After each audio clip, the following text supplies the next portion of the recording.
Hi, Mystery Recapped here. Today, I'm going to explain a science fiction comedy drama television series called Upload. Spoilers ahead, watch out, and take care.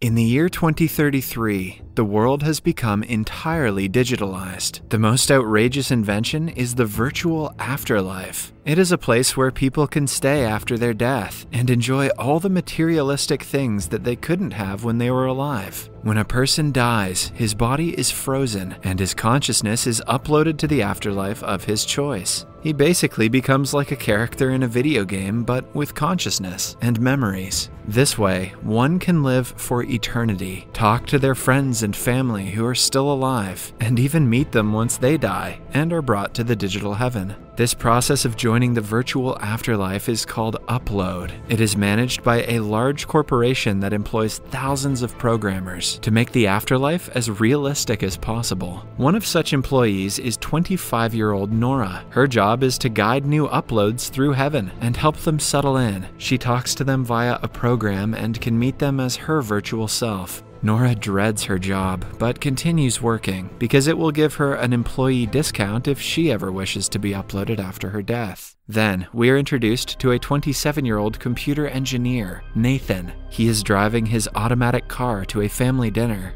The car is installed with all the safety precautions and is driving itself, but Nathan wishes to race down the street. He uses an illegal hard drive and changes the settings to manual. The speed causes a police drone to chase after him, but Nathan makes up an excuse and gets out of the situation. At home, he is with his family and his wealthy girlfriend, Ingrid. Nathan is not in love with her because of her overly clingy and protective personality. She doesn't belong to his world, which is more family-oriented, unlike hers, who only care about money and fame. Upon seeing Nathan dance with her niece, Ingrid gets jealous and asks him to come with her. In the following scene, they are in the back of his car making love. Nathan stops at the grocery store and drives back home later. On the way, a strange automatic car malfunction takes place. As a result, he crashes into a truck and is heavily injured. He is rushed to the hospital and told that he can either be uploaded or die traditionally.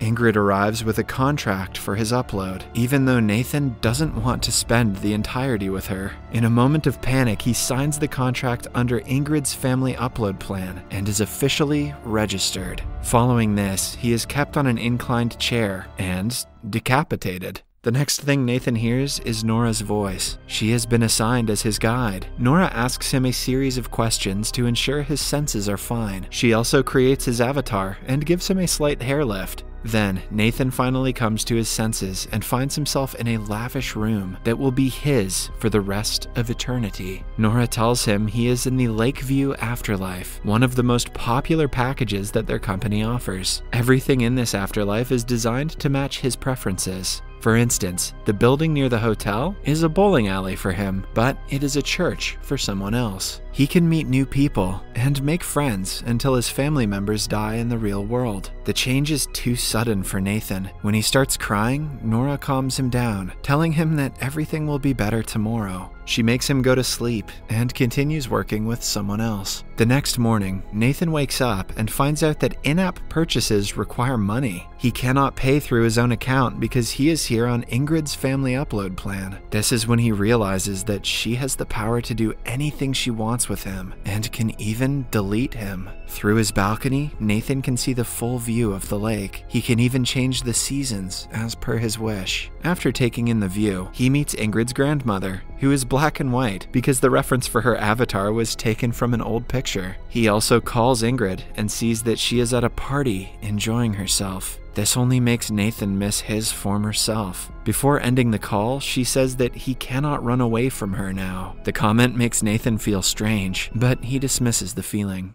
Meanwhile, Nora is at home with her father. He has a health condition that is bound to kill him soon. Nora wants him to save money for the upload program, but he refuses because he wants to be with his late wife, who he thinks is in actual heaven. Back in the afterlife, Nathan goes to the lobby for breakfast and is stunned by the meal options they have. However, right at 10 o'clock, the food disappears, leaving him disappointed. He then meets a fellow dead man named Luke. The food is just a program designed to look and taste like the real stuff. Nathan is shocked that the company charges them for it because it costs them nothing to make. Wait until Nathan hears about NFTs. Luke introduces him to a flow of current called the torrent. It is a pathway between the real and virtual worlds, which is extremely dangerous. Most people who cannot get used to the virtual world commit the unthinkable by jumping into it. As a whole, Nathan likes some things about the place, like the water pressure in the shower and the fact that he can pee anywhere, but he would still rather be alive than in the supposed heaven.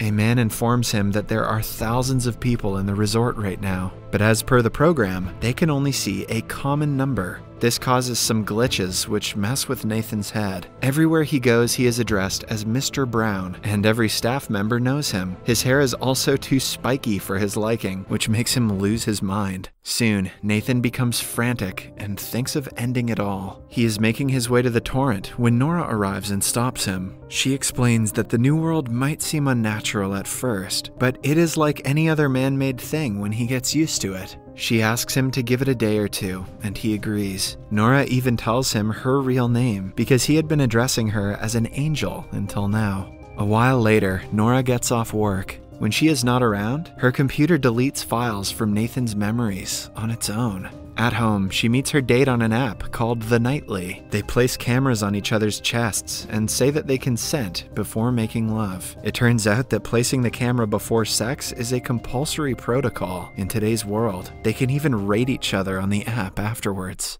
The following day, Nathan is assigned to pet therapy because of what he tried to do yesterday. He is paired with a golden retriever, but one that actually talks. A therapist from the real world is controlling the dog because it is only a medium to make the patient feel better. As a productive homework assignment, Nathan is asked to write the names of 5 people he meets today. In the meantime, Nora comes to her boss with paperwork that says her father is entitled to her employee discount, but she is denied the discount because only the employees with 4.6 ratings or above can get it. But Nora has 4.59. The difference is insignificant, but her boss doesn't care. In the afterlife, Nathan calls Ingrid and finds her in a spa getting stem cell injections and vaginoplasty. She is getting ready for his funeral tonight, but is more excited about the decorations than getting to see him. Following the call, he goes looking for new people to write about them in his diary. He meets a kid named Dylan, who died at the age of 12 and has been there ever since. But the kid is too busy fighting the game mode thugs to talk to him. Next, he meets David Choke, the former owner of the second largest privately owned company. He is worth billions of dollars and is enjoying a lavish afterlife. On being asked what he did for work, Nathan reveals that he and his friend Jamie were making an app that allowed people to make their own afterlife where they can live with their families.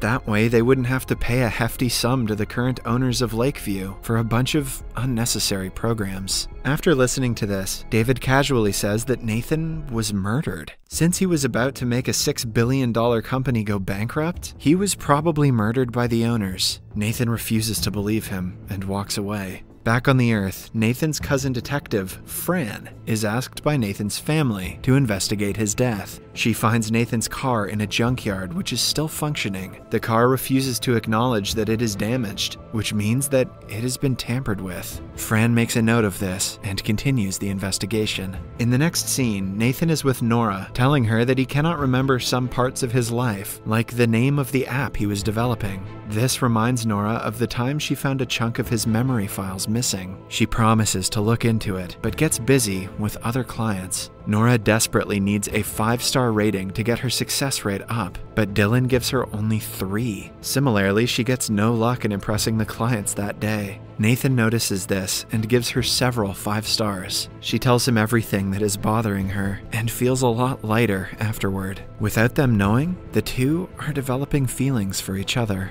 Upon reaching home, Nora looks for the missing data from Nathan's memory. She cannot find them, but is unable to get her hands on the memories that come right after the deleted parts. Nathan and his friend Jamie have just come out of a business meeting. A man asks them if they have told someone from the big companies about the idea. Nathan says only his family and girlfriend know. The entire interaction seems strange to Nora, so she decides to save the clip for later. The following week, a very important invention is about to be tested. The scientists are trying to download people from the afterlife to their normal selves in the world. The first download is about to be broadcasted internationally. At the same time, Nathan is getting ready for his funeral under Ingrid's supervision. She makes him wear clothes he is not comfortable wearing and takes the entire control of his life. Nathan is excited about the download feature because if it is successful, he might get back to his old form. They watch the first test take place and are shocked to see the test subject's head explode. The experiment is unsuccessful, but Nathan still has hope that he will return home one day. Later that day, the funeral party starts in LA, New York, and in the virtual world. Nathan comes to the party with Luke. In New York, Nora also visits his funeral. Nathan had thought that it would be filled with his friends and people he likes, but instead, none of them have come because of a game. He is the most shocked about Jamie being absent. His mother also reveals that the money they got from his share of the company was not a lot. The party doesn't even seem to be for Nathan, as everyone socializes among themselves. When he calls out Ingrid for the lame planning, they get into an argument. She pulls out the big guns, threatening to delete him altogether. In the end, Nathan has to reluctantly apologize. Nora watches all of this take place and feels bad for him. Detective Fran is also at the funeral. She finally gets to talk to Nathan and asks him if he has any enemies. She also discloses that his vitals were improving before he was taken to be uploaded on the day he died. Nathan knows Fran for being strange, so he doesn't think much about the comment. Later that night, Nora returns home and calls the guy she saw in Nathan's memory earlier. He introduces himself as Josh, but refuses to tell her anything about the meeting he had with Nathan. In the last scene, Nathan is in his bed, calling Jamie again, but like always, he doesn't pick up. It is strange because they used to be best friends before his death. Subscribe for more videos like this, turn on notifications, and leave a like to help the channel out. Thank you for watching.